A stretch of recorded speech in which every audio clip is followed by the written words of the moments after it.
Je le dis encore, shalom. Et je dis merci pour toi qui as choisi de partager ces repas avec le Seigneur et qui a choisi de célébrer ces instants avec Jésus. Car l'homme ne vivra pas seulement de pain, mais de toute parole qui sortent de sa bouche. Voilà pourquoi que cette parole te bénisse, que cette parole te console, que cette parole restaure ton âme, restaure ta chair et ton esprit au nom de Jésus-Christ. Amen. Et nous disons encore shalom. Alors ce matin, nous voulons par la grâce de Dieu et selon la force qui nous a pourvu, continuer dans la même lancée qui est celui du vent de rafraîchissement que le Seigneur est en train de faire souffler sur nous pendant ces moments. Ça fait déjà 2 mois maintenant, bientôt 3 mois, que nous sommes dans la couverture de ce vent de rafraîchissement. Et nous voulons ce matin continuer avec un bon thème que le Seigneur nous a soufflé comme un vent. Ce thème tiré du livre de Genèse chapitre 13, le verset 14, que nous combinerons avec Actes des Apôtres chapitre 2, le verset 17e. Amen. J'aimerais les lire ensemble avec vous dans le nom de Jésus. Nous sommes dans le livre de Genèse chapitre 13, le verset 14e. Voici ce que la loi de Dieu me dit dans la version Louis II 1910 au nom de Jésus. Au verset 14, la parole du Seigneur me dit: L'Éternel a dit à Abraham, après que l'autre se fut séparé de lui, lève les yeux et du lieu où tu es, regarde vers le nord et le midi, vers l'Orient et l'Occident. Alléluia. Car tout le pays que tu vois, je te le donnerai à toi et à ta postérité pour toujours. Actes des Apôtres, chapitre 2, le verset 17e. Nous lisons toujours dans la même version. Voici ce que la Bible, la parole de Dieu me dit dans le nom de Jésus-Christ. Actes des Apôtres, chapitre 2, le verset 17e. Rapidement, au nom de Jésus, nous le lisons. Au verset 17e, la Bible me dit ceci: Dans le dernier jour, dit Dieu, je répandrai de mon esprit sur toutes les chairs. Vos fils et vos filles prophétiseront. Vos jeunes gens auront des visions et vos vieillards auront des songes. Amen. Ce matin, je parle de la vision. Ou, carrément, je parle du rafraîchissement de la vision. Voilà ce que le Seigneur m'a mis à cœur, que nous devions partager ensemble avec vous. C'est que vous devriez savoir que dans la double caractéristique du chrétien, qui est un enfant de Dieu, dans la double caractéristique du chrétien tel que vous le connaissez, nous savons d'abord qu'un chrétien c'est un enfant de Dieu, ça c'est la première part, mais c'est aussi un enfant qui est placé dans une sphère d'influence où il est censé œuvrer. Alléluia. Voilà les 2 caractéristiques qui accompagnent un chrétien. Hormis d'être enfant de Dieu, il a cette faveur de Dieu d'être placé dans une sphère, et dans cette sphère où on l'a placé, il est là pour régner, il est là pour dominer, il est là pour manifester la présence de Dieu. Voilà pourquoi, lorsqu'il est dans cette sphère, la Bible me dit, la Bible me recommande, la parole de Dieu me dit qu'il est censé de marcher avec Dieu, qu'il est censé de marcher dans la vision que Dieu lui a donnée, qu'il est censé de marcher comme un citoyen céleste au nom de Jésus-Christ. Alors, vous allez comprendre que, tel que Dieu nous a appelés, quand Dieu nous a appelés, lorsqu'il nous a placés dans cette sphère, il nous a dotés des plans, il nous a dotés des agendas, il nous a donné des lignes de conduite que nous devions suivre. Et ces lignes de conduite, c'est ce que nous appelons vision. Alléluia. Lorsque Abraham, cet homme d'Abraham, va se séparer avec l'autre, le Seigneur va compléter la vision et rendre la vision claire dans la vie de cet homme, afin qu'il sache c'est à quoi il a été appelé. C'est comme ça que le Seigneur dit, la parole du Seigneur me dit, lorsque l'autre, Abraham se sépara de l'autre, le Seigneur vint vers lui et lui dit: lève le lieu du lieu où tu es, regarde au nord, regarde au sud, regarde à l'est, tous ces pays, je te les donne. Le Seigneur était en train de clarifier la vision qu'il était en train de donner à cet homme. Alors, si nous parlons ce matin de la vision, c'est que le Seigneur a promis de donner des visions aux jeunes gens. Il a dit au dernier temps, je répondrai de mon esprit, parce que c'est le Saint-Esprit qui est le fédérateur, qui est le moteur qui nous communique la vision de Dieu. Il a dit, je répondrai de mon esprit. Vos jeunes gens auront des visions. Alléluia. Vos jeunes gens auront des visions. C'est-à-dire, en d'autres termes, vos jeunes gens auront des lignes de conduite, auront des plans, auront la maquette de Dieu pour conduire. Alléluia. Le Seigneur était en train de promettre ces choses-là en disant au dernier temps. C'est ce temps que moi et toi nous sommes en train de parcourir maintenant. Nous disons rafraîchissement de la vision. Mais pourquoi le Seigneur veut que notre vision soit rafraîchie? Évidemment, c'est vrai, il a besoin que ta vision soit rafraîchie, parce que si cette vision n'est pas rafraîchie, tu vas faire des accidents. Des accidents tels qu'Abraham a fait des accidents dans son parcours. Parce que lorsque Dieu le disait, va-t'en de ta patrie, va-t'en de ta nation, va-t'en de la maison de ton père, va dans le pays que je t'indique. Il n'a pas dit prends l'autre, il n'a pas dit prends ceci, prends celui-là. Non, il a dit à lui seul de partir avec sa femme. Alléluia. Mais malheureusement, il a commis une bêtise de prendre une charge. Et cette charge qu'il a mis dans son embarcation devenait un fardeau pour lui et pour l'empêcher d'avoir la clarté de la vision que le Seigneur était en train de lui communiquer et de l'exécuter parfaitement. Je l'ai dit et je le répéterai toujours, nous sommes des missionnaires sur la terre. Et en tant que missionnaires, nous avons un agenda à accomplir. Et cet agenda que moi et toi nous avons à accomplir, c'est ce que la Bible parle de la vision. Alléluia. Alors, parce que je parle de la vision, il est mieux que je comprenne, que moi et toi nous comprenions c'est quoi la vision. Et quelle est cette vision que Dieu a mis en toi? Alléluia. Parce que lorsque tu comprends le concept de vision, tu peux aller chercher pour comprendre est-ce que j'ai une vision? Est-ce que le Seigneur m'a donné une vision? Parce que de nos jours, beaucoup de gens parlent de vision. J'ai reçu une vision. La vision, ce n'est pas l'apanage seulement de ceux-là qui sont là pour prêcher la bonne nouvelle. La vision n'est pas l'apanage seulement de ceux-là qui sont là pour aller évangéliser, aller prophétiser ou aller bâtir une église. Tout homme qui a été envoyé sur la terre, enfant de Dieu, de ce quoi, placé dans cette sphère de gestion que le Seigneur lui a donnée, a une mission, a une vision. Alléluia. Et c'est comme ça que beaucoup de gens ignorants, pensant que la vision est octroyée à une sphère ou à une catégorie de personnes qu'on appelle des serviteurs, c'est comme ça que beaucoup sont en train de passer à côté de ce que le Seigneur attendait comme mission qu'il les a assignée. C'est quoi la vision? La vision dans un contexte biblique,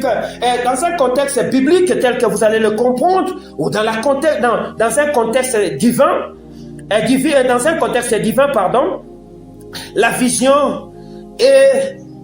est compris comme une inspiration, des plans, une compréhension globale, inspirée des plans et des desseins de Dieu pour l'avenir. Alléluia. C'est une compréhension inspirée des plans et des desseins de Dieu pour l'avenir. C'est aussi une perception spirituelle de ce qui est invisible. C'est comme ça que le Seigneur était en train de dire à Abraham, lève les yeux du lieu où tu es, regarde. Alléluia. Il était en train de l'amener à changer la perception et lui mettre dans le temps. Il dit dans l'avenir, tous ces contrées que tu vois, au nord, au sud, c'est à toi que j'ai donné. Alléluia. Voilà pourquoi nous disons c'est une compréhension inspirée des plans. Alléluia. Inspirée des plans et des desseins de Dieu pour l'avenir. Est-ce que je suis ensemble avec quelqu'un? La vision, c'est aussi une direction divine reçue par une personne, par un groupe de personnes ou par une mission. Alléluia. C'est aussi une direction, c'est-à-dire un chemin, c'est-à-dire une tracée que le Seigneur donne à une personne, donne à un groupe de personnes, donne à une mission. Alléluia. C'est ce que nous appelons la vision.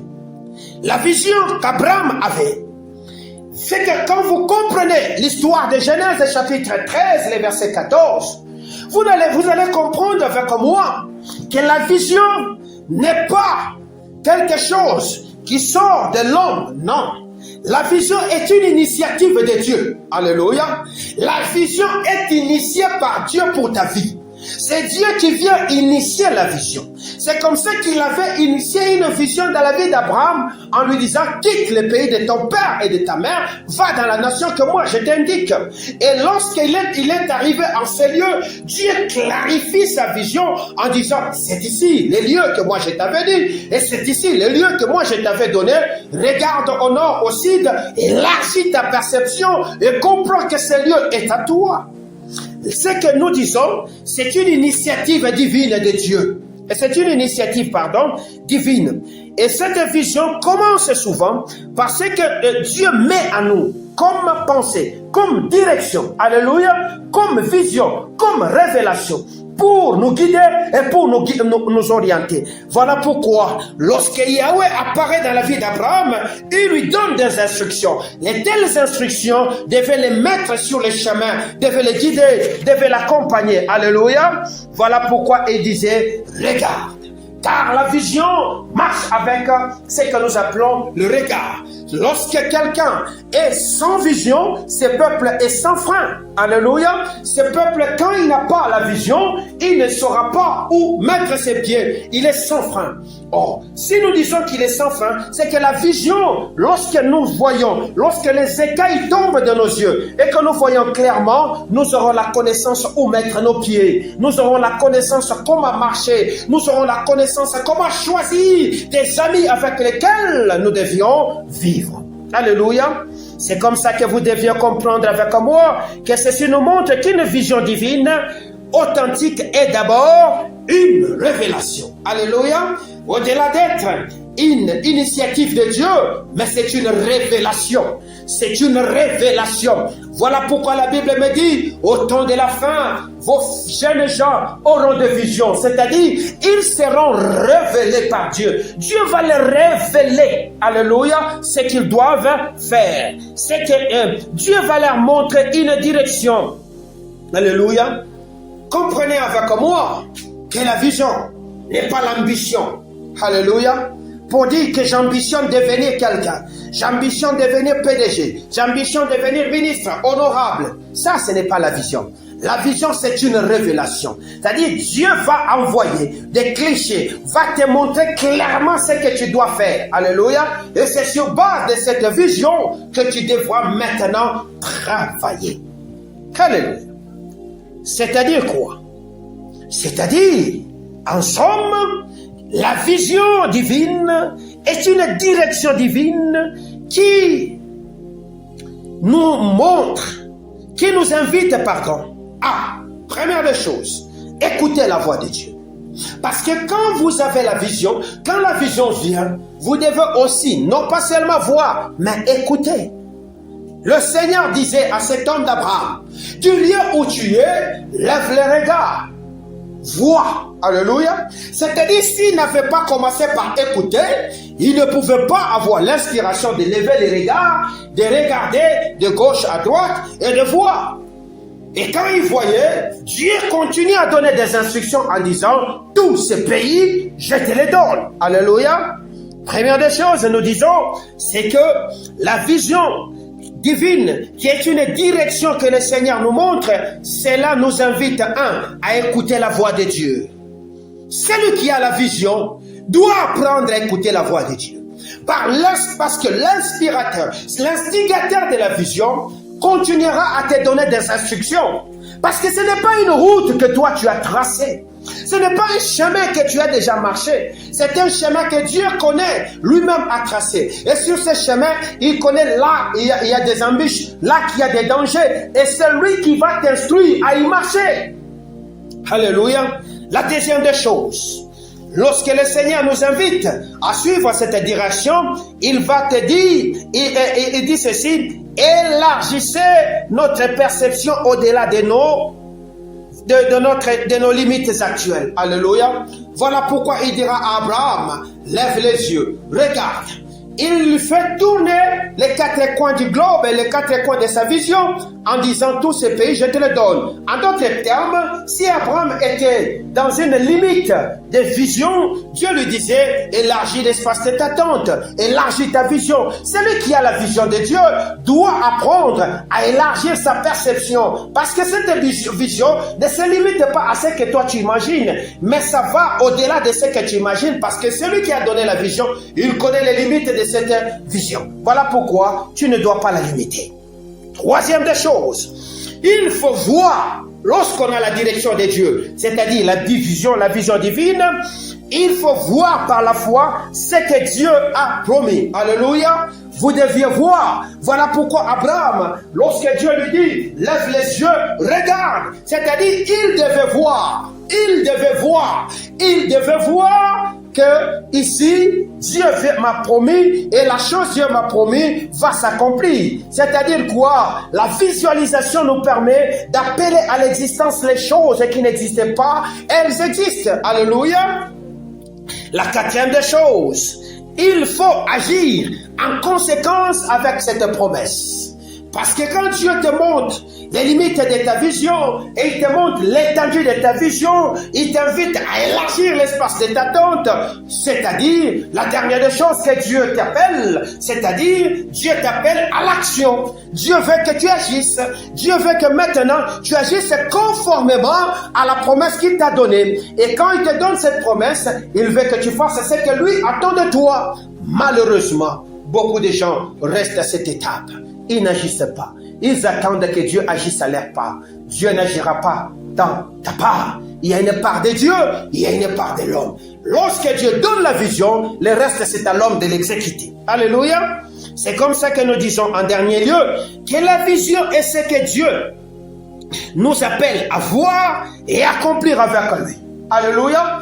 Dans une autre forme de définition, nous dirons que la vision, c'est ce que Dieu nous appelle à voir et accomplir avec lui. Nous appelle à voir quoi? Sa direction. Nous appelle à voir quoi? Ce qu'il nous montre. Nous appelle à voir quoi? Nous appelle à voir cette authentique ligne qu'il a mis, cette initiative qu'il a commencé avec nous. Alléluia. Et cette direction qu'il a tracée, qu'il veut que nous puissions suivre. Alléluia. Et cette inspiration qu'il a mis comme un plan en nous, qu'il veut que nous puissions comprendre. Ce dessin qu'il est en train de tracer, qu'il a mis pour nous, pour notre avenir, afin que nous puissions comprendre. Alléluia.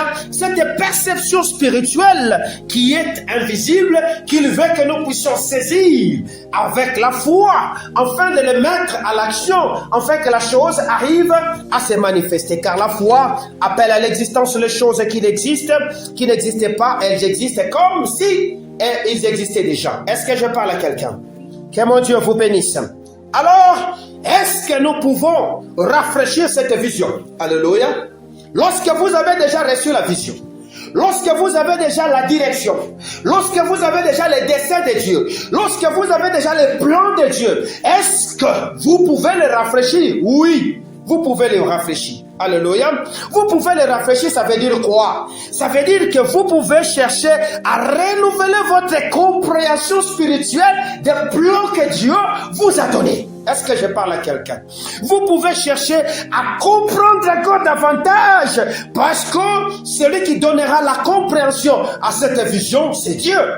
J'ai dit, l'instigateur de la vision, c'est Dieu. Et Dieu agit au moyen de son esprit. Et son esprit, c'est le Saint-Esprit. C'est lui-là qui nous donne des visions. Alléluia. Et quand il nous donne des visions, lui seul a les scripts.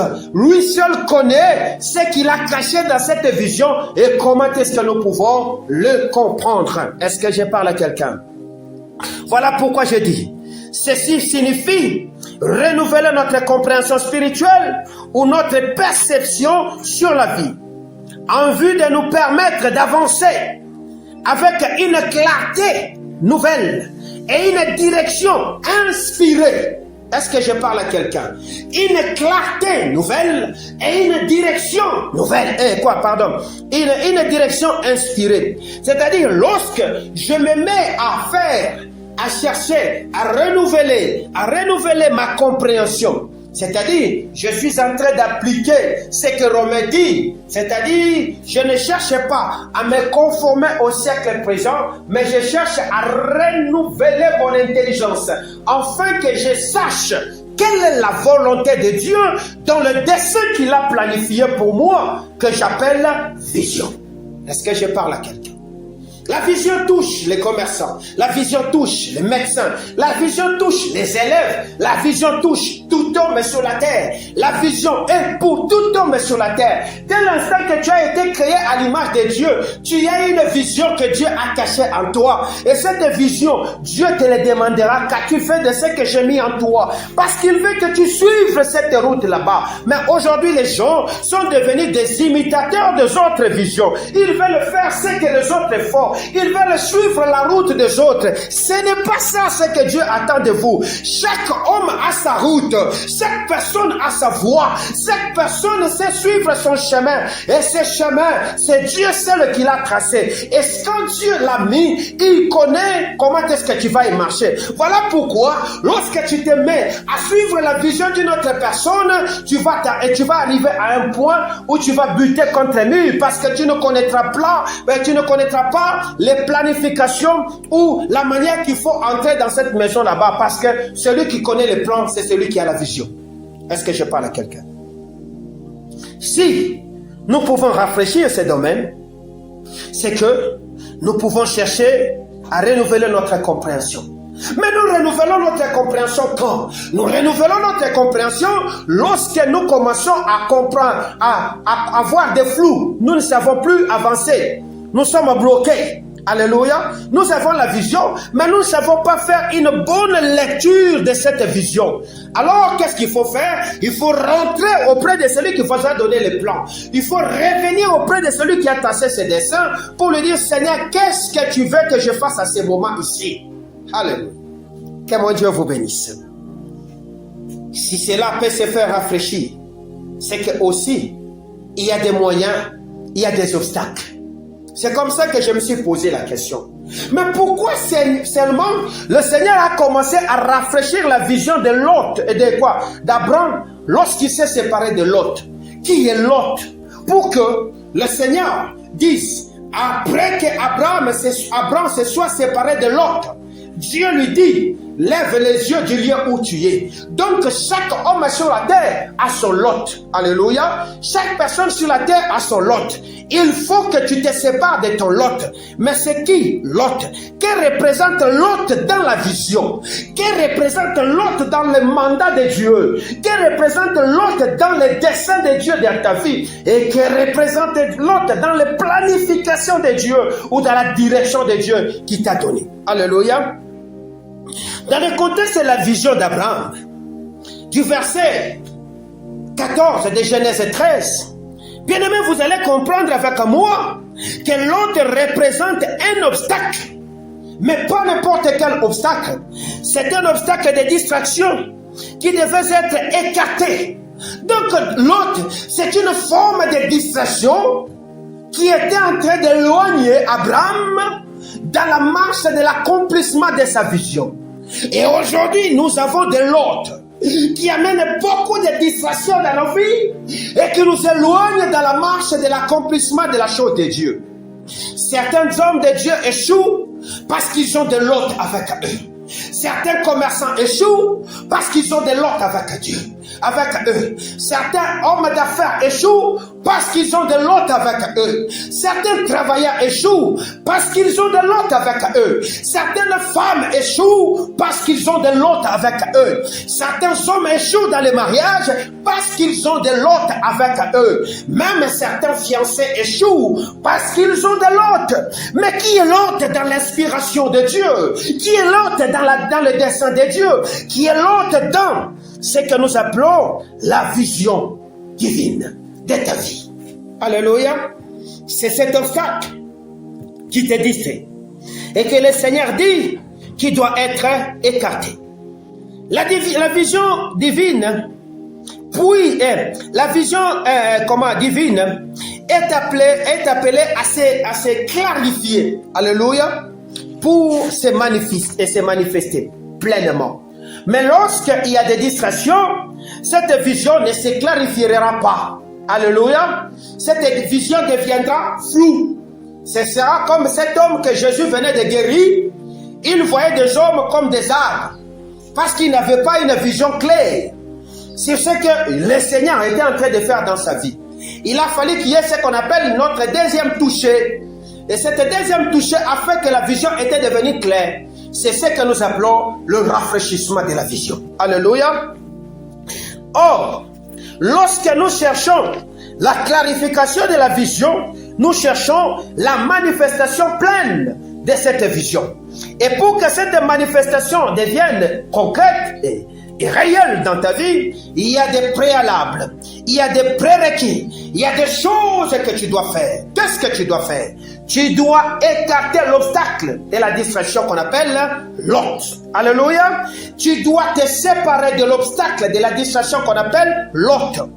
Lorsque Dieu parle à Abraham, après que l'hôte se fut séparé de lui, la Bible me dit, ou l'interprétation qui se dégage de ceci, suggère que la présence de l'hôte était une forme d'obstacle nuisible à l'accomplissement de la destinée pleine, à l'accomplissement de la vision de cet homme que nous appelons Abraham.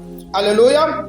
Tout ceci parce que la distraction, lorsque l'hôte arrive, lorsque l'hôte vient à côté de toi, l'hôte va amener des choses. Tu sauras comment que dans la vision que Dieu m'a donnée, je draine ou je suis en train de me faire accompagner par un hôte. Alléluia. Tu sauras comment que l'hôte est entré dans ta barque. Tu sauras comment l'hôte est entré dans ton mariage. Tu sauras comment l'hôte est entré dans ton travail ou dans tes études. Tu sauras comment l'hôte est avec toi. Alléluia. L'hôte représente en termes clairs ce que nous appelons les conflits. Alléluia. Lorsque tu commences à voir dans ce que Dieu t'a donné, dans ce que Dieu a fait pour toi, dans ce que Dieu t'a donné qui était bon, parce que tout ce que Dieu fait est bon et ne se fait suivre d'aucun chagrin. Mais il commence à y avoir des conflits. Alléluia. Il commence à avoir des bruits. Il commence à avoir des murmures. Il commence à avoir des querelles dans ce que Dieu t'a donné. C'est que quelque part, l'hôte est entré. Alléluia. L'hôte est en train de brouiller la vision. L'hôte est en train de distraire la vision. Et il est en train de vous amener à chavirer. Vous n'atteindrez pas le bon port, mais vous allez vous éloigner de ce qu'on appelle votre lieu de débarcation ou d'embarcation. Alléluia. Les conflits, c'est le signe manifeste de l'hôte dans une vision. Les conflits dans l'église, c'est le signe manifeste de l'hôte dans une vision. Les conflits dans un couple, c'est le signe manifeste de l'hôte dans une vision. Mais qui est l'hôte?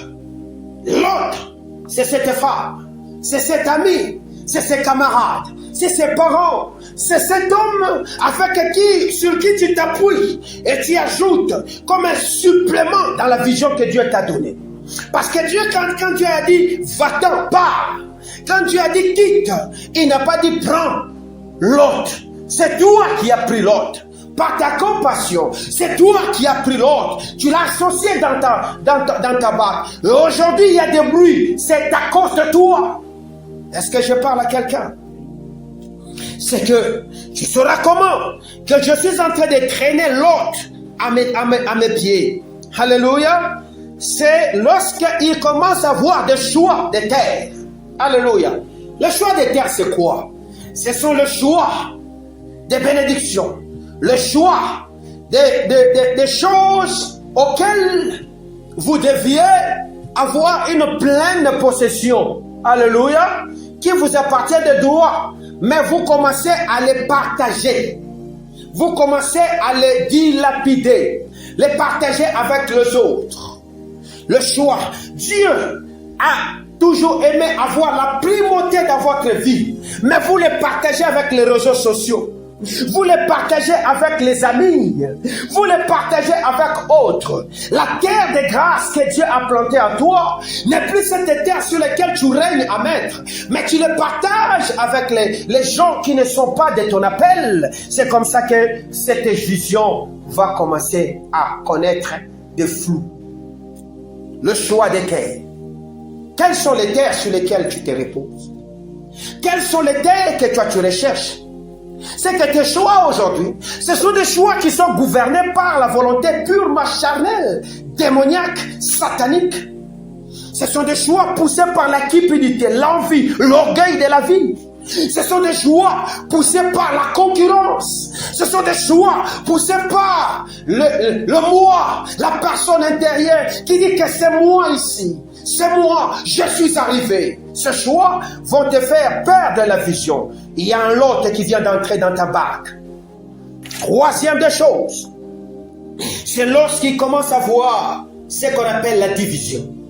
Et spécialement la division des ressources. Les ressources que Dieu t'a données, qui devaient être utilisées pleinement pour Dieu, tu commences à l'utiliser pour d'autres choses. Les choses que Dieu attend, que tu le mettes pour sa maison, tu commences à l'utiliser pour autre chose. Les ressources que Dieu avait données à cet homme qui s'appelle Abraham, il devait les partager. C'est comme ça que les bruits ont commencé. Alors pour calmer, il a accepté, il a consenti de partager. Or, il y a des domaines qu'on ne partage pas. Les domaines qu'on ne partage pas. Les domaines de l'adoration n'est pas partagé avec le diable. C'est un domaine exclusif de Dieu. Dieu veut que tu l'adores en primauté, comme le Seigneur, de tout ton cœur, de toute ton âme et de tout ton esprit. Est-ce que ton esprit est encore avec Dieu? Est-ce que ton esprit est encore avec sa maison? Est-ce que ton esprit est encore là? Combien de temps tu disponibilises pour Dieu? N'est-ce pas que tes priorités ont commencé à changer la direction et prendre une autre direction? N'est-ce pas que tes inspirations ne sont plus, tes priorités ne sont plus les priorités de Dieu? Toi qui étais une femme, un homme de prière, toi qui étais un enfant de prière, toi qui avais le temps de méditer la parole de Dieu, d'adorer Dieu, de passer du temps, est-ce que tu le fais encore? Alléluia. Cela va t'empêcher à atteindre et à vivre pleinement la vision. Voilà pourquoi Dieu dit, il faut les écarter. Il faut écarter quoi? Alléluia. Il faut écarter les conflits, écarter ces choses, parce que ces choses vont amener les troubles dans ta destinée. Pour que cette vision se manifeste, il faut se débarrasser de ce qui est secondaire, de ce qui n'est pas de Dieu, de ce qui appelle, qui crée la confusion, de ceux qui cherchent à créer ce que nous appelons la compétition avec les choses ou la priorité de Dieu. La deuxième des choses, pour que cette vision se manifeste pleinement, pour que cette vision se clarifie ou se rafraîchisse, bien-aimé, il faudra pas que tes choix soient des choix divergents. Alléluia. Dans Genèse chapitre 13, le verset 10, vous allez comprendre qu'il y avait déjà une divergence. Les choix ici étaient devenus des choix divergents. Voilà pourquoi la vision d'Abraham n'était pas... la vision d'Abraham n'était pas basée sur ce qui semblait être humain. Alléluia. Mais c'était une vision qui était quasiment basée sur ce qui est de Dieu, sur ce qui est spirituel. Or, nous, beaucoup de gens, aujourd'hui sont devenus charnels. Ils sont devenus humains. Alléluia. Ils commencent à faire des choses de manière humaine. Et c'est comme ça que les choses n'évoluent pas. L'autre, lui, c'était un homme qui alternait, dont ses avantages étaient quasiment sur les choses humaines. C'est comme ça que même dans le choix, il a choisi tout ce qui était beau, qui frappait à l'œil de l'homme. Alléluia. C'est comme ça qu'il a commencé à voir. Il est allé tomber dans ce qui était mauvais. Il est allé diluer. Il est allé abîmer sa vision. Alors, lorsque la divergence commence à venir dans ce qui est de Dieu, vous devez apprendre à choisir le bon côté. C'est-à-dire la priorité Dieu. La priorité Dieu. La priorité Dieu. Troisième des choses, c'est le poids ou l'encombrement. Alléluia. Le poids ou l'encombrement. C'est quoi? Dans un sens spirituel, une vision peut être encombrée par ce que nous appelons des attachements. Des attachements. L'autre est un encombrement L'autre, c'est un poids sur la vision. Et lorsqu'il y a de poids sur la vision, vous devez l'écarter. Même si c'est votre meilleur ami, écartez-le. Même si c'est quelqu'un sur qui vous avez dit, je ne pourrai jamais me séparer de lui, écartez-le parce qu'il peut vous faire rater le royaume de Dieu. Est-ce que je parle à quelqu'un? Il y a des relations qui deviennent de poids. Alléluia. Il y a des relations qui deviennent de poids. Où il y a des priorités qui ne sont pas des priorités de Dieu, qui sont des priorités qui sont alignées sur la volonté humaine et non sur les plans divins. Voilà pourquoi nous devions faire quoi? Nous écarter de ces choses-là. Pourquoi? Parce que notre Dieu nous invite à laisser l'autre derrière. Tu dois laisser l'autre derrière. Tu dois laisser l'autre derrière. Parce que quand l'autre entre dans ce qui est de ta vie, il peut amener la destruction. Il y aura des bruits continuels. Il y aura des choses qui n'évolueront pas. Tu vas te dire, non, on ne m'aime pas. C'est quoi? On veut ma mort. Non, c'est l'autre qui est en train d'amener ce bruit là-bas. Parce que derrière l'autre, les intentions ne sont pas les intentions de Dieu. Les conseils de l'autre ne sont pas les conseils de Dieu. La vie de l'autre n'est pas la vie de Dieu. Le choix de l'autre, ce ne sont pas des choix de Dieu. Est-ce que je parle à quelqu'un? Dieu t'invite ce matin. Il dit, rafraîchis la vision que je t'ai donnée en te séparant de l'autre. Mets-le dehors aujourd'hui. Identifie ce qui te retient. Identifie ce qui t'empêche de vivre, de suivre les plans de Dieu, de manifester les desseins de Dieu, de suivre les plans de Dieu ou la direction de Dieu. Pourquoi? Parce que si tu n'identifies pas, tu ne manifesteras pas, tu ne verras pas la beauté, la splendeur, la perception et tout ce que Dieu t'a donné comme valeur dans cette mission qu'il t'a confiée. Est-ce que je parle à quelqu'un? Parce que c'est que l'autre nous distrait, l'autre nous aveugle, l'autre nous empêche d'avancer dans la pleine voie de Dieu. Alléluia. Ceci se manifeste par au moins 7 choses que j'ai su distinguer, qui sont de Lot actuel, le Lot du temps moderne. Alléluia. Abraham a vu Lot comme son cousin qui l'accompagnait. Mais ton Lot, ton cousin là qui t'accompagne dans le temps moderne, c'est quoi? Ce sont le bruit du numérique. Alléluia. Les réseaux sociaux. Les réseaux sociaux deviennent ce que nous appelons ton ami de tous les jours. Lorsque tu te réveilles, la première des choses à faire, c'est d'entrer dans Facebook, voir combien il y a de vues, voir qui t'a laissé un message sur WhatsApp. Tu peux bien répondre un message la nuit, mais tu peux pas répondre l'appel de Dieu quand il te dit réveille-toi, adore. Est-ce que c'est ça ce que Dieu veut? Les bruits du numérique doivent cesser. Écartez le bruit du numérique, ça va vous tuer et ça va vous empêcher de manifester la vision de Dieu. Vous devez aussi éviter la comparaison et la pression sociale.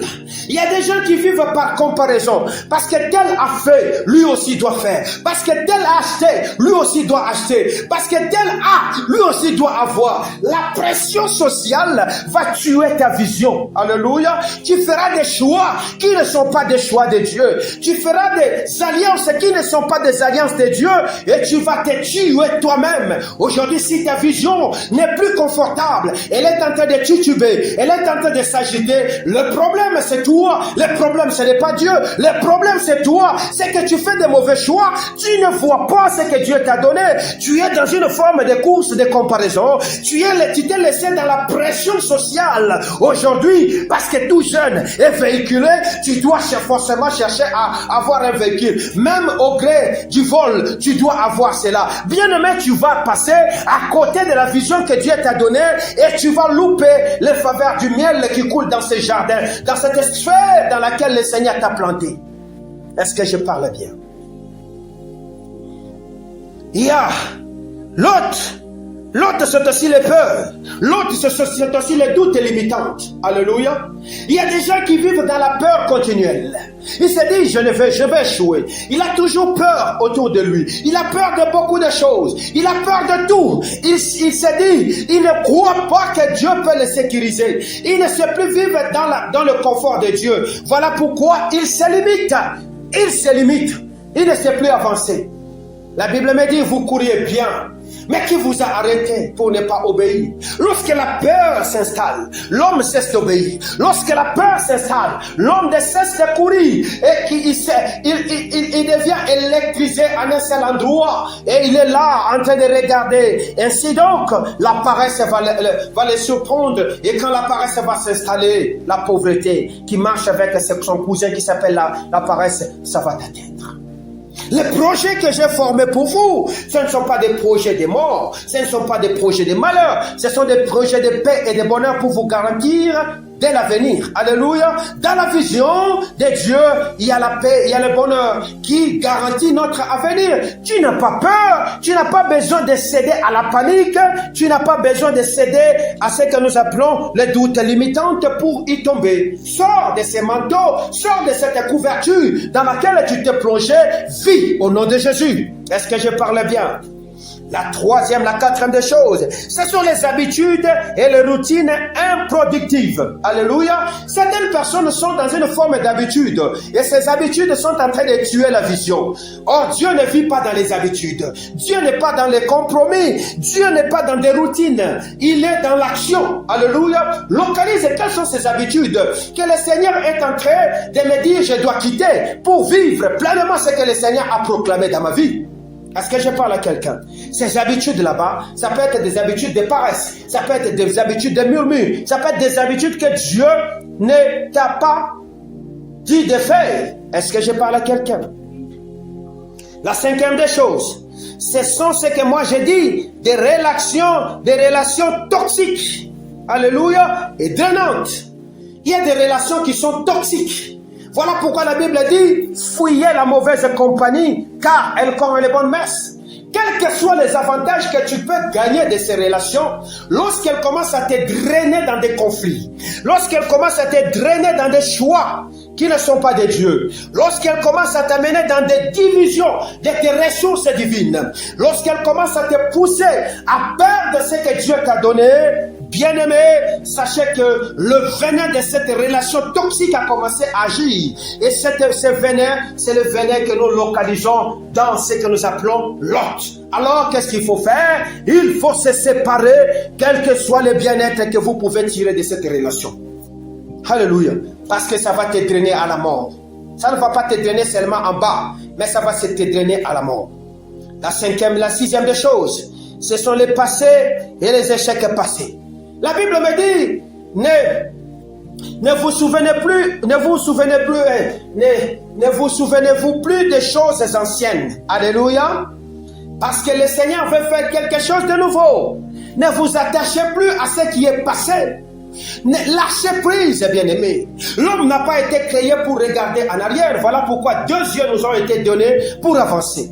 Quand tu as toujours la tête tournée vers l'arrière, en disant j'avais ceci, je faisais ceci, c'était comme ça, il y avait ça, bien-aimé, tu vas échouer. Dieu agit avec ceux-là qui souhaitent avancer, ceux-là qui regardent vers le vent, le devant, ceux-là qui lâchent prise à ceux qui les drainent vers le bas, comme passé. Alléluia. La septième des choses que je localise comme l'autre, c'est quoi? C'est le confort et la sécurité illusoire. Tu as commencé à croire à ton argent. Tu as commencé à croire au travail. Tu as commencé à croire à tes diplômes. Tu as commencé à croire à tes contacts. Tu as commencé à croire à ce que tu as gagné. C'est illusoire. Alléluia, c'est illusoire, car tout ceci passera avec un profond bruit. Alléluia. Cherche à te séparer de ce confort illusoire sur lequel tu crois qu'aujourd'hui, j'ai quelque chose sur lequel je peux rebondir. Parce que, n'avez-vous jamais vu des maisons qui s'écroulent? N'avez-vous jamais vu des comptes qui sont épuisés, qu'on a escroqués? N'avez-vous jamais vu un travail qui se ferme? N'avez-vous jamais vu un homme sur qui tu comptais mourir? Bien-aimé, il y a des conforts qu'on ne peut pas sécher à s'y asseoir, parce que le confort de ce monde n'est que vanité et bruit. Est-ce que je parle à quelqu'un? Voilà pourquoi le Seigneur te dit, lève les yeux, alléluia, vois clairement dans la vision divine, dans la direction divine que ton Seigneur t'a appelé, dans la vocation que ton Seigneur t'a appelé. Lève les yeux aujourd'hui. L'acte de lever les yeux, c'est l'acte d'accepter le rafraîchissement de la vision. L'acte de lever les yeux, c'est l'acte de regarder et de chercher à obéir à Dieu. Voilà pourquoi Dieu nous dit, lève les yeux.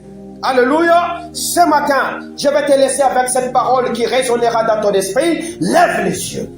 Lève les yeux de ce confort sur lequel tu crois. Regarde au nord, au sud. Il y a mieux que ce confort-là. Alléluia. Lève les yeux de ces relations toxiques dans lesquelles tu es. Il y a mieux que ça. Alléluia. Lève les yeux de ces bruits numériques dans lesquels tu t'es mis. Regarde, il y a mieux que ça. Au nom de Jésus. Lève les yeux dans ces comparaisons maléfiques dans lesquelles tu vis. Il y a mieux que ça. Dieu t'attend. Dieu t'attend. Voilà pourquoi il dit, tournez afin que l'iniquité ne cause pas votre ruine. Alléluia. Le Seigneur dit, abandonnez. Convertissez-vous afin que des temps de rafraîchissement fassent quoi? Viennent. Et ce rafraîchissement que Dieu veut apporter, c'est dans ta vision. Alléluia. Lorsque tu verras la beauté de ce que Dieu a préparé pour toi, lorsque tu verras la beauté des choses que Dieu a plantées pour toi, tu verras que tu es dans quelque chose qui est illusoire. Tu verras que le confort dans lequel tu te plantes aujourd'hui, ce n'est que illusoire. Il y a mieux que ça. Il y a mieux que ça. Il y a mieux que ça au nom de Jésus. Voilà pourquoi le Seigneur nous dit, lèvons les yeux. Alors, cette semaine, nous allons lever les yeux. Si celui qui est à côté de moi est toxique, je lève mes yeux, je ne laisse pas. Alléluia. Parce que Dieu m'appelle à avancer. Car tous ces pays-là qui me montrent, c'est à moi qui les donne. Alléluia. Que mon Dieu vous bénisse. Voilà ce que Dieu voulait que je vous dise ce matin. Voilà ce que Dieu voulait que je partage avec toi ce matin. Et cette belle parole, qu'elle résonne en toi comme une vie au nom de Jésus. Est-ce qu'il y a des questions?